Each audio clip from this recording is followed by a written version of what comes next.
Spoken ইংলিশে প্রশ্ন করতে এই ইংরেজি বাক্যগুলো জানা আমাদের সবার অনেক প্রয়োজন। Are you busy? তুমি কি ব্যস্ত?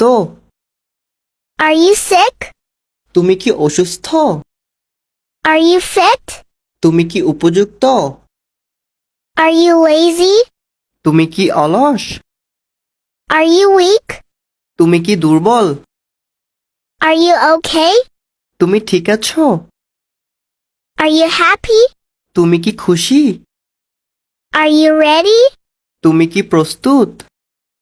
Are you clever? তুমি কি চালাক? Are you thirsty? তুমি কি তৃষ্ণার্ত? Are you faithful? তুমি কি বিশ্বস্ত? Are you lucky? তুমি কি ভাগ্যবান? Are you sociable? তুমি কি মিশুক? Are you married? তুমি কি বিবাহিত? Are you excited? তুমি কি উত্তেজিত? ভিডিওটি সম্পূর্ণ দেখার জন্য আপনাকে অনেক অনেক ধন্যবাদ। ইংরেজি শিখতে এই বাক্যগুলো অত্যন্ত প্রয়োজনীয়, সুতরাং এই বাক্যগুলো খাতায় লিখে বারবার অনুশীলন করবেন এবং যখন কারোর সাথে কথা বলবেন এগুলো ব্যবহার করার চেষ্টা করবেন। Thanks for watching. Follow for more.